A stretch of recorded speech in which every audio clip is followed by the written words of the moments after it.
प्यारे विद्यार्थियों, आप देख रहे हैं इतिहास का दिसंबर माह का असाइनमेंट 11वीं क्लास का।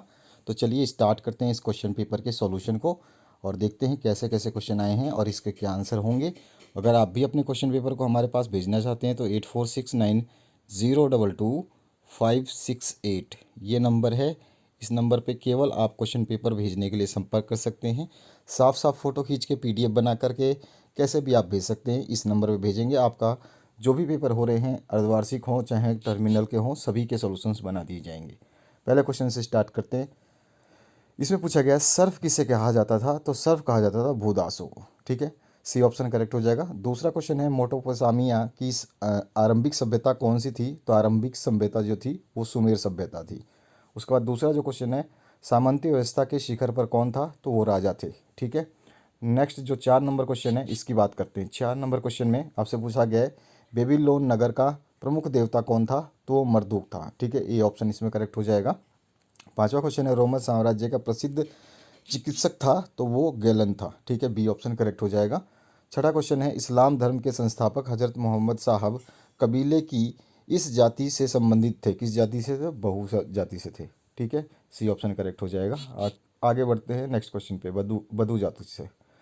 क्वेश्चन नंबर 7 जो है इसमें पूछा गया आपसे असुर बेनीपाल कहाँ के शासक थे, तो असीरिया के शासक थे। और इसके बाद में 8वां क्वेश्चन है, इसमें पूछा गया है कुस्तुनतुनिया नगर की स्थापना किसने की थी, तो इसको की थी कॉन्स्टेंटाइन ने। ठीक है, कॉन्स्टेंटाइन ने। इसके बाद में नेक्स्ट जो 9 नंबर क्वेश्चन है इसमें पूछा गया है गिलगेमिश काव्यांश का संबंध किससे है, तो मेसोपोटामिया से है। ठीक है, बी ऑप्शन इसमें करेक्ट हो जाएगा। 10वें क्वेश्चन की बात करें तो इसमें पूछा गया 5 क्या है, तो 5 जो है वो जागीर है। ठीक है, अब आते हैं नेक्स्ट क्वेश्चन में। तो नेक्स्ट क्वेश्चन आपसे पूछा गया है मेसोपोटामिया के लिपि और भाषा के बारे में आप क्या जानते हैं, ये आपको बताना है।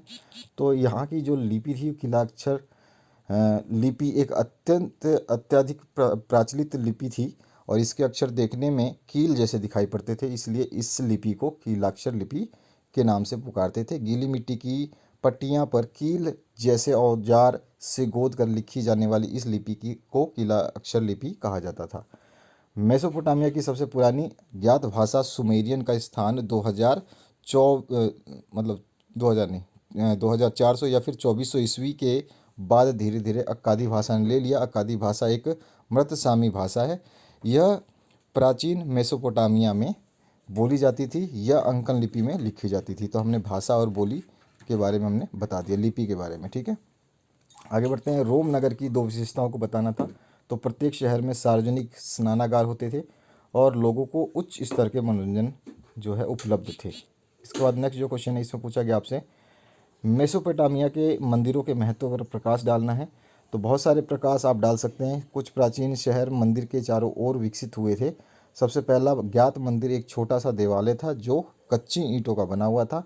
मंदिर विभिन्न प्रकार के देवी देवताओं के निवास स्थान थे, जैसे उर जो चंद्र देवता और अन्नाना जो प्रेम व युद्ध के देवी थी, उनकी मूर्ति मतलब मंदिर थे। कुछ प्रारंभिक साधारण मंदिर घरों जैसे होते थे क्योंकि मंदिर भी किसी देवता के घर होते थे। 5वां है देवी देवता देवता पूजा का केंद्र बिंदु होता था और लोग देवी देवताओं के लिए अन्न दही मछली आदि लाते थे। इसके बाद में आपका आराध्य देव सैद्धांतिक रूप से खेतों मत्स्य क्षेत्रों स्थानीय लोगों के पशुधन का स्वामी माना जाता था, यानी कि जो देवता है वही उसका स्वामी माना जाता था। और उसके अलावा समय आने पर उपज को उत्पादित वस्तुओं में बदलने की प्रक्रिया मंदिर में ही की जाती थी और उस काल में मंदिर न केवल धार्मिक केंद्र अपितु आर्थिक क्रियाओं से भी जुड़े हुए थे। तो ये सारे महत्व थे। इसके बाद आते हैं धर्म युद्ध क्या था, ये आपको बताना है। तो यूरोप के ईसाइयों ने 1095 और 1291 के बीच अपने धर्म की पवित्र भूमि फिलिस्तीन और उसकी राजधानी जेरूसलम में स्थित ईसा की समाधि का गिरजाघर मुसलमानों से छीनने और अपने अधिकार में करने का प्रयास में जो युद्ध किए उसे धर्म युद्ध या क्रेसेड कहा जाता था। ठीक है, तो इसी तरह से इसका आंसर लिखना था। प्राचीन भारतीय ग्रंथों के अनुसार धर्म युद्ध से तात्पर्य उस युद्ध से है जो कुछ आधारभूत नियमों का पालन करते हुए लड़ा जाता था। धर्म युद्ध 1095 ईस्वी में प्रारंभ होकर लगभग 2 शताब्दियों तक संपूर्ण यूरोप में चला। इस युद्ध का नारा था, ईश्वर यह चाहता है। यह धर्म युद्ध सशस्त्र तीर्थ यात्राएं थी जो पवित्र भूमि यरूशलेम को मुसलमानों से मुक्त कराने के लिए की गई थी या की जाती थी। इसके बाद में आपका नेक्स्ट जो क्वेश्चन है, इसमें पूछा गया रोम साम्राज्य का विश्व सभ्यता को क्या क्या देन है, वो आपको बताना है। तो रोम साम्राज्य जो है यूरोप के रोम नगर में केंद्रित एक साम्राज्य था। इसी साम्राज्य का विस्तार पूरे दक्षिणी यूरोप के अलावा उत्तरी अफ्रीका और अनातोलिया क्षेत्र में था। और फारसी साम्राज्य इसका प्रतिद्वंदी था जो फुरात नदी के पूर्व में स्थित था। रोमन साम्राज्य में अलग अलग स्थानों पर तालिनी और यूनानी भाषाएं बोली जाती थी और सन 130 में इसने ईसाई धर्म को राजधर्म घोषित कर दिया था यूरोप ने। ठीक है, रोमन साम्राज्य ने। यह विश्व की सबसे विशाल साम्राज्यों में से एक था। यूँ तो 5वीं सदी के अंत तक इस साम्राज्य का पतन हो गया था। इस्तांबुल इसके पूर्व शाखा की राजधानी बन गई थी, पर सन 1453 में उस्मानों ने इस पर भी अधिकार कर लिया था और यह यूरोप के इतिहास और संस्कृति का एक महत्वपूर्ण अंग है। इस तरह से आप इसका आंसर लिख देंगे। दूसरा है कीला अक्षर लिपि का परिचय आपको देना है।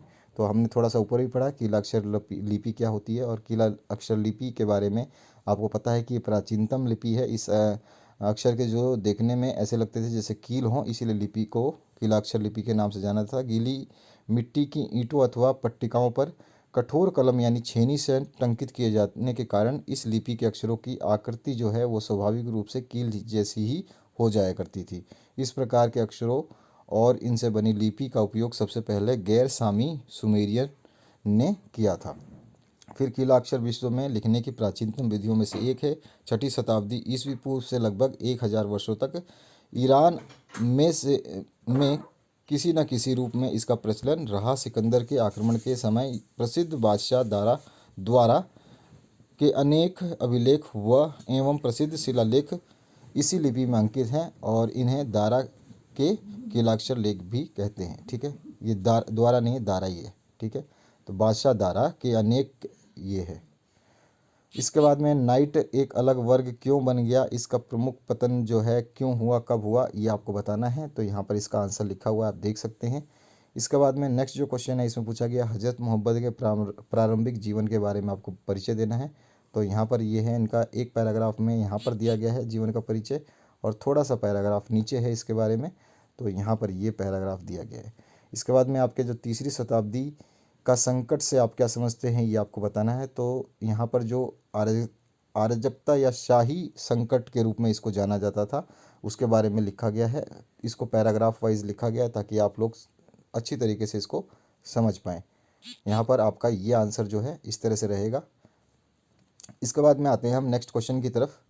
जो नेक्स्ट क्वेश्चन है आपका इसमें पूछा गया है सामंतवाद का परिचय या उसके स्वरूप का उल्लेख करना है या फिर रोम के सामाजिक जीवन पर प्रकाश डालना है।